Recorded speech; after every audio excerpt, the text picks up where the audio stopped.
Hello guys, कैसे हो आप सब लोग। मैं दीपक एक बार फिर से स्वागत करता हूँ आपके अपने चैनल प्लस माइनस पे। तो आज की जो ये मैं वीडियो बना रहा हूँ उसका मकसद ये है कि एनवीएस में वैकेंसीज निकली हैं कुछ, उनके बारे में हम बात करेंगे। तो ये जो वैकेंसीज हैं उनके बारे में हम बात करते हैं। तो पहली वैकेंसी जो है वो है, जिसका पोस्ट कोड 1 है, वो है असिस्टेंट कमिश्नर की, जिसकी यूआर में 3 वैकेंसीज हैं, ओबीसी में 1 है, एसटी में 1 है। टोटल 5 वैकेंसी हैं। और जो हैंडीकैप में है वो भी 1 वैकेंसी। ठीक है। असिस्टेंट कमिश्नर के बारे में बात कर लेते हैं। यूआर में 2 वैकेंसी हैं, बाकी सभी में 0। तो टोटल इसमें 2 वैकेंसीज हैं। फीमेल स्टाफ नर्स के बारे में हम बात कर लेते हैं। टोटल यूआर में 35 वैकेंसी हैं, ईडब्ल्यूएस में 7 हैं, ओबीसी में 22 हैं, एससी में 12 हैं, एसटी में 6। टोटल 82 वैकेंसीज हैं। और ये हैंडीकैप वगैरह की वैकेंसी है। ठीक है। असिस्टेंट सेक्शन ऑफिसर की वैकेंसीज के बारे में बात कर लेते हैं। एएसओ जिनको बोलते हैं, यूआर में 6 हैं, ईडब्ल्यूएस में 1, एनसीएल में 1, एससी एसटी में 1 1। टोटल इसमें 10 वैकेंसीज हैं। ऑडिट असिस्टेंट के बारे में बात कर लेते हैं। 3 वैकेंसीज यूआर में है, 1 वैकेंसी ईडब्ल्यूएस में, ओबीसी में 1, एससी एसटी में 1 1। टोटल 11 वैकेंसीज हैं। और जूनियर ट्रांसलेशन ऑफिसर के बारे में बात करते हैं। ग्रुप बी की पोस्ट कोड है, जिसका पोस्ट कोड 6 है, यूआर में 3, ओबीसी में 1। टोटल 4 वैकेंसीज हैं। हैंडीकैप में 1 वैकेंसी डाली है इन्होंने। जेई की बात कर लेते हैं, सिविल, जिसके बारे में जो सिविल इंजीनियरिंग से जिन्होंने कर रखी है। तो यूआर 1 और टोटल 1 पोस्ट है, बाकी कोई भी वैकेंसीज नहीं है। स्टेनो की बात कर लेते हैं। 10 यूआर में निकली है, 3 ईडब्ल्यूएस में निकली है, ओबीसी में 6 निकली है, 3 एससी में निकली है। 22 टोटल वैकेंसीज हैं। और हैंडीकैप में 1 है और ईएक्सएम में 2 है। ईएक्सएम में 2 हैं। ठीक है। और कंप्यूटर ऑपरेटर के बारे में हम बात कर लेते हैं। यूआर में इसमें 2 वैकेंसीज हैं, ईडब्ल्यूएस में 1 वैकेंसी है, ओबीसी में 1 वैकेंसी है। टोटल पोस्ट कोड 4 है, टोटल वैकेंसीज 4 है। कैटरिंग असिस्टेंट के बारे में बात कर लेते हैं। 37 वैकेंसीज यूआर में है, 8 ईडब्ल्यूएस में है, ओबीसी में 23 है, 13 एससी में है, एसटी में 6 है। टोटल 87 वैकेंसीज हैं इसमें। जी, जूनियर सेक्रेटरीट असिस्टेंट के में HQRO, सॉरी, यूआर में 4 है, 1 वैकेंसीज ईडब्ल्यूएस में है, 2 वैकेंसीज ओबीसी में है, एसटी में 1 है। टोटल 8 वैकेंसी है। जूनियर सेक्रेटरी असिस्टेंट के बारे में बात कर लेते हैं। 254 सबसे ज़्यादा वैकेंसी इसमें है। 254 यूआर में है, ईडब्ल्यूएस में 62 है, 167 वैकेंसीज ओबीसी में, 93 एससी में, एसटी में 46, 622 टोटल वैकेंसीज हैं। इलेक्ट्रिक प्लम्बर 113 यूआर में, 27 ईडब्ल्यूएस में, 73 ओबीसी में, 40 एससी, 20 एसटी। टोटल 273 वैकेंसीज हैं। Lab attendant group C, 59 vacancies UR में है, 14 वैकेंसीज ईडब्ल्यूएस में है, 38 वैकेंसी ओबीसी, 21 एसटी, 10 एसटी में। टोटल 142 वैकेंसीज इसमें है। मैथ हेल्पर 257 यूआर में है, 62 ईडब्ल्यूएस में, 169 एनसीएल यानी कि ओबीसी में, 94 एसटी और 47 एसटी में। टोटल 629 वैकेंसीज हैं। एमटीएस में वैकेंसीज 14 है, 2 ईडब्ल्यूएस में है, 5 ओबीसी में, 1 एससी, 1 एसटी में। टोटल 23 वैकेंसीज हैं। तो ये कुछ वैकेंसीज इन्होंने निकाली हैं, जो एनवीएस ने निकाली हैं। अब इसका एलिजिबिलिटी क्राइटेरिया क्या है उसके बारे में बात कर लेते हैं। तो पहला जो हमने बात किया था वो असिस्टेंट कमिश्नर है। लेवल 12 इसका रहेगा पे स्केल, जिसमें 78,800 से लेकर 2,92,200 के बीच में आपकी पे रहेगी। और असेंशियल क्वालिफिकेशन क्या होगी? Masters degree in humanities, science, commerce चाहिए रिकॉग्नाइज यूनिवर्सिटी से। और personal holding analogues principal in the, या फिर प्रिंसिपल अगर वो हो तो वो भी चलेगा। ठीक है। तो experience of working experience, school system का एक्सपीरियंस होना चाहिए, रिसर्च और अच्छे से रिसर्च का रखा होना चाहिए। असिस्टेंट कमिश्नर के बारे में बात करें तो एसेंशियल क्वालिफिकेशन डिग्री होनी, ग्रेजुएट डिग्री होनी चाहिए, और एटलीस्ट 8 ईयर सर्विस होनी चाहिए लेवल 7 पे ग्रेड में, पे मैट्रिक्स में। ठीक है। फीमेल स्टाफ नर्स के बारे में बात करते हैं तो लेवल 7 इसका 44,900 से 1,42,400 का पे ग्रेड हो, पे स्केल रहेगा। और essential qualification senior secondary examination और इक्विवेलेंट इसकी होनी चाहिए। Grade A 3 year diploma nursing का होना चाहिए, बीएससी नर्सिंग होनी या बीएससी नर्सिंग होनी चाहिए। और registration with Indian staff nursing council में उसका रजिस्ट्रेशन होना चाहिए। प्रैक्टिस एक्सपीरियंस 2 साल का किसी भी हॉस्पिटल क्लिनिक में चल जाएगा। तो डिजायरेबल क्या है? Working knowledge of Hindi regional language और इंग्लिश का होना चाहिए। ठीक है। और असिस्टेंट सेक्शन ऑफिसर एएसओ के बारे में बात कर लेते हैं। लेवल 6 की इसमें 35,400 से 1,12,400 तक की इसकी पे मैट्रिक्स रहेगी। डिग्री कोई भी रिकॉग्नाइज यूनिवर्सिटी डिग्री होनी चाहिए, ग्रेजुएट होना चाहिए, कंप्यूटर नॉलेज होनी चाहिए और 3 ईयर का एक्सपीरियंस होना चाहिए। Administrative, finance matter, central servant ये वगैरह डिजायरेबल है। ठीक है। और ऑडिट असिस्टेंट के बारे में बात कर लेते हैं भाई। बीकॉम इसमें चाहिए, 3 ईयर का एक्सपीरियंस मांग रहे हैं।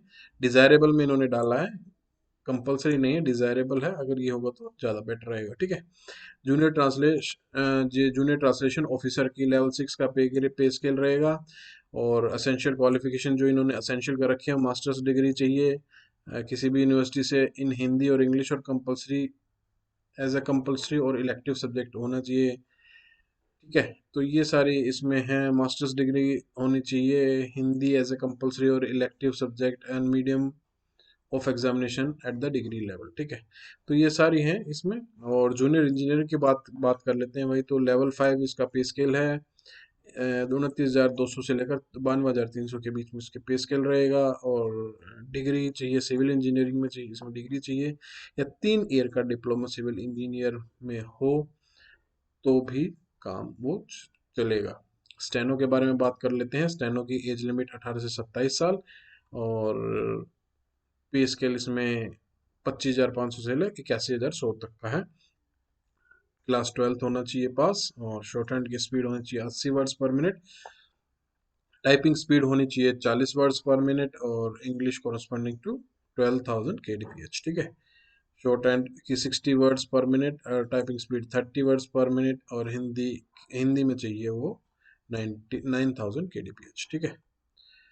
तो कंप्यूटर ऑपरेटर के बारे में बात कर लेते हैं। लेवल 4 का ये पे स्केल रहेगा। और 18 से 30 साल वाले इसमें को भर सकते हैं।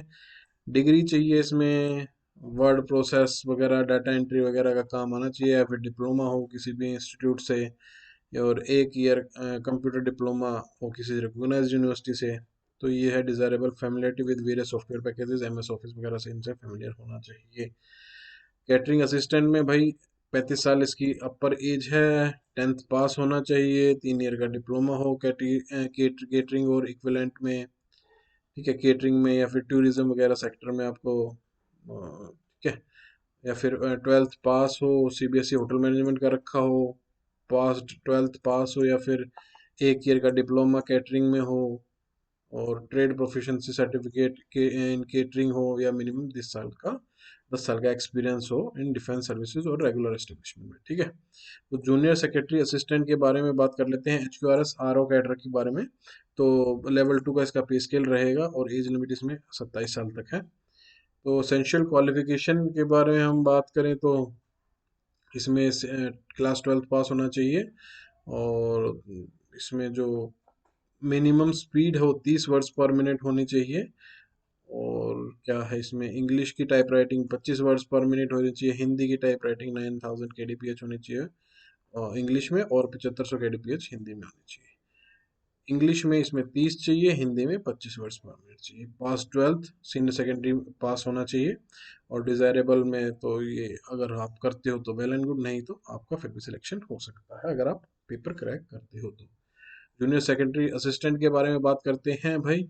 एज लिमिट आपकी 18 से 27 साल है। असेंशियल क्वालिफिकेशन सीनियर सेकेंडरी यानी कि 12th होना चाहिए। और इंग्लिश में 30 वर्ड होने चाहिए, और हिंदी में आपके 25 वर्ड होने चाहिए। काफ़ी बड़ा है। तो पास्ट +2 लेवल या सीनियर सेकेंडरी सीबीएसई बोर्ड से, और practice official management vocational subjects आपके अगर हो तो भी आपका काम चल जाएगा।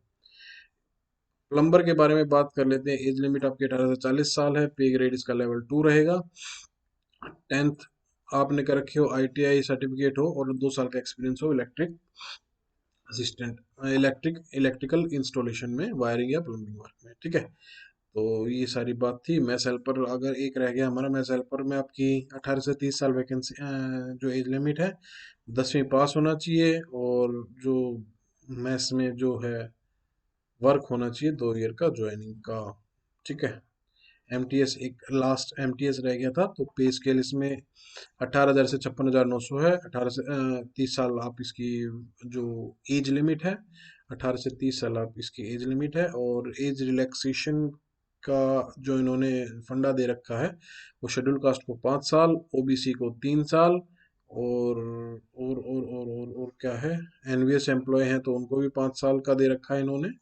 पर्सनल विद डिसेबिलिटी, जिसको डिसेबिलिटी SC ST हैं तो 15 साल मिलेगा, ओबीसी हैं तो 13 साल मिलेगा, जनरल है तो 10 साल मिलेगा।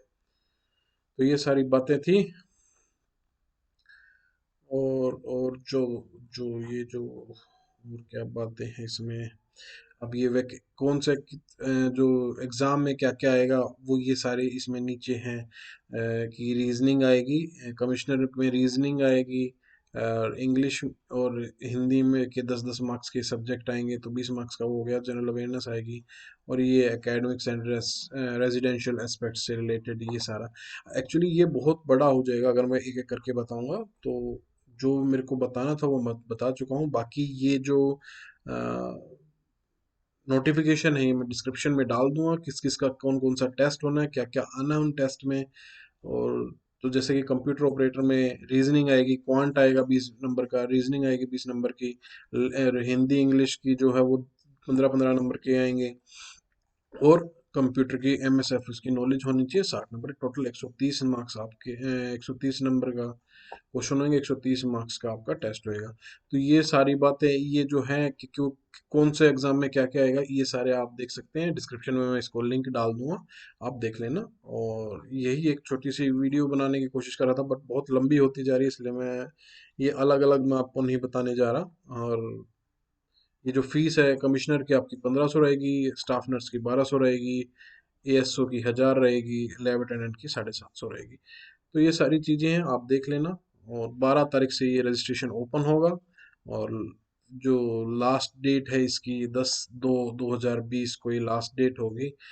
और CBT इसका 9/3 यानी कि मार्च में, 9 मार्च से लेकर 11 मार्च तक हो जाएगा इसका CBT। तो चलिए फिर थोड़ी देर में फिर मिलेंगे, कोई नई वीडियो लेके आएंगे तो फिर मिलेंगे। Till then take care, bye bye, see you in the next session.